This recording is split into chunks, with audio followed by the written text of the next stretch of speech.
हर हर महादेव। इस चैनल पे नए हो तो चैनल को सब्सक्राइब करना और शेयर करना। आज का जो विषय मैं दे रहा हूँ कि देवी देवता की सवारी बुलाने की सरल तरीका, क्योंकि बहुत भाई बहन परेशान रहते हैं कि मेरे ऊपर सवारी क्यों नहीं आ रहा। मैं 1 साल 2 साल 3 साल तक मैं साधना कर रहा हूँ, लेकिन सवारी मेरे ऊपर नहीं आ पा रहा है। उसी बिंदु पे आज हम बात करेंगे कि सवारी कैसे बुलाया जाए और सवारी को कैसे लाया जाए। इसी सभी बिंदु पे हम बात करेंगे। जो भाई हमारे दरबार में अर्जी लगाना चाहते हैं उनसे निवेदन है कि अगर अर्जी लगाना चाहते हैं तो मेरे चैनल को सब्सक्राइब करना और 2 4 5 लोगों तक शेयर करना। निश्चित रूप से मैं अर्जी लगाऊंगा। कोई भी दिक्कत होगा, परेशानी होगा, कष्ट होगा तो माता रानी विशेष रूप से आप सभी भाई बहनों पर कृपा बनाए रखेंगी। और जो भाई बहुत परेशान हो, हताश हो, कहीं दरबार घूम गए हो, कोई भी आपको कहीं से दरवाज़ा नहीं खुल रहा है, उन भाई बहनों के लिए निःशुल्क बिल्कुल सेवा मेरे तरफ से दिया जाता है। और विशेष माता रानी का कृपा आप सभी पर बना रहे, इसी उद्देश्य के साथ मैं वीडियो आपके बीच में देता हूँ। कोई मुझे पैसा कमाने या पैसा अर्जित करने का कोई मेरा उद्देश्य नहीं है। तो एक एक बात जो मैं बोलूँगा इसको गौर से सुनना और वीडियो को अंत तक देखना, तब आपको समझ में आएगा कि सवारी कैसे बुलाया जाता है और सवारी कैसे आते हैं। जो नए साधक हैं उनके लिए भी है और जो पुराने साधक हैं जो सवारी लेना चाहते हैं, सवारी बुलाना चाहते हैं, उनकी सवारी नहीं आती है, उन सभी विषय बिंदु पर मैं आज बात कर रहा हूँ। और मुझे आशा नहीं, पूरा भरोसा है कि आप मेरी बात को समझेंगे और वीडियो को अंत तक देखेंगे। तो आज का विषय, सबसे पहला जो विषय है और सबसे पहला जो कारण है, कोई भी भाई बहन अगर सवारी बुलाना चाहता है और सवारी नहीं आते हैं तो उसकी एक ही कारण होता है कि वो समय पे पूजा नहीं करते हैं। समय मीन्स जैसे क्या है कि आप अगर सुबह 5 बजे पूजा करते हैं तो प्रत्येक दिन 5 बजे पूजा में बैठें और मात्र 5 मिनट नहीं, कम से कम 1 घंटा वहाँ पे या तो माला जाप करो या तो कोई पाठ करो।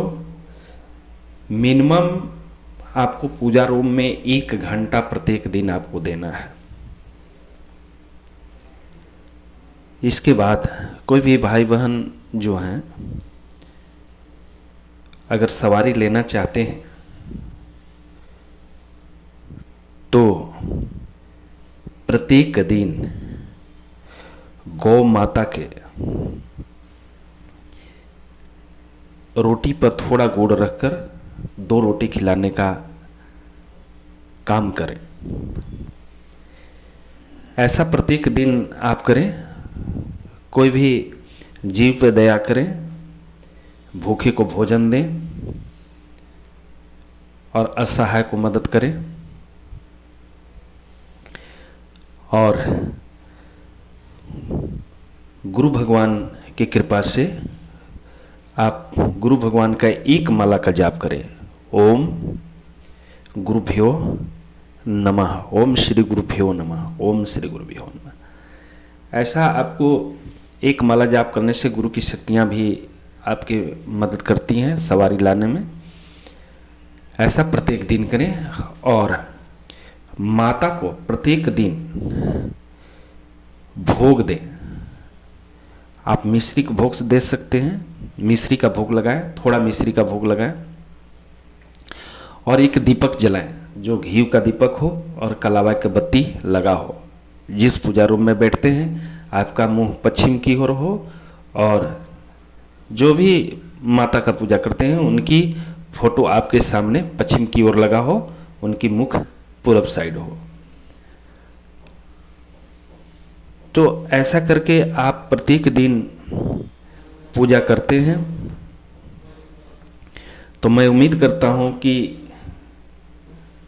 सवारी बहुत ही कम समय में आपको दिखाई देने लगेगा, क्योंकि आपका जो शरीर होता है उसमें बड़ी मलिनता होता है और माता को मलिनता निकालने में भी कुछ समय निकलता है। जो भाई बहन पूजा करते होंगे और उसमें आंसू आती होगी तो वो आपके शरीर से मलिनता ही निकलता है। जब पूर्ण रूप से मलिनता निकल जाएंगे तो आपकी ओरा बढ़ जाएगा, और जब ओरा बढ़ जाएगा तो सवारी निश्चित रूप से प्रचंड रूप से सवारी आना चालू हो जाएंगे। और जब सवारी आपके शरीर में आना चालू होंगे तो आपकी दृष्टि खुल जाएगी। आप हर भविष्य की बात भी जान सकते हो, वर्तमान की बात जान सकते हो, अब भूत का भी बात जान सकते हो। भूत, भविष्य और वर्तमान तीनों काल का आप बात को जान सकते हो, क्योंकि शक्ति एक एक करके सब चीज़ सिखाना भी चालू करती है। जब शक्ति आपके शरीर पे आएंगे, आपकी सवारी आ जाएगी, तो जो भी त्रुटि आपके पास होगा वो स्वयं माता रानी बताना चालू करती हैं और आप वैसे करना चालू करते हो और आपकी धीरे धीरे पूजा बढ़ते चले जाता है।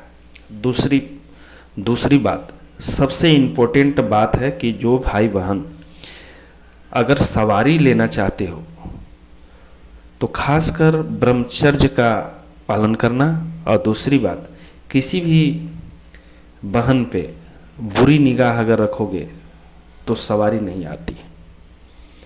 यदि आपके अंदर से मलिनता निश्चित रूप से समाप्त हो जाए, आपकी आत्मा बिल्कुल पवित्र हो जाए, आप निष्पक्ष हो जाएं, आप बिल्कुल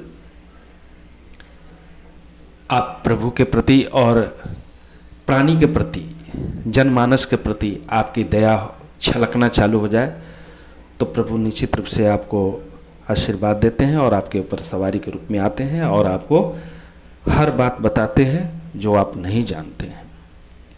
और आपकी जब सवारी आ जाती है तो आपकी दरबार लगाने की अनुमति हो जाती है। और छोटे साधक में एक गलती और होता है कि सवारी नहीं आने का कारण एक और है कि छोटे साधक होते हैं तो वो कोई भी अगर दुखी आ जाता है या तो भूत प्रेत से ग्रसित आता है, उनको झाड़ा लगाने लगते हैं और झाड़ा लगाने में नकारात्मक शक्तियाँ उनके ऊपर हावी हो जाती है। जो ओरा बढ़ने वाला था और ओरा नीचे की ओर चल जाता है, उससे भी सवारी नहीं आ पाती है। तो ऐसे भाई बहन को इससे बचना चाहिए। जब तक ओरा प्रचंड न हो, उस लायक आप जब तक न बन जाए तो किसी को झाड़ फूक न करें, उससे भी आपकी ओरा कमज़ोर हो जाता है, सवारी आने में देर होती है या तो सवारी आते ही नहीं है, क्योंकि मलिनता भरपूर मात्रा में भर जाता है। किसी को झाड़ा लगाते हैं उससे भी मलिनता आ जाती है, वो तो ठीक हो जाते हैं, लेकिन आप के अंदर मलिनता आ जाती है। आपके अंदर वो उतनी बड़ी ओरा नहीं है कि उसको मलिनता को साफ करने की आपके अंदर क्षमता नहीं, क्योंकि आप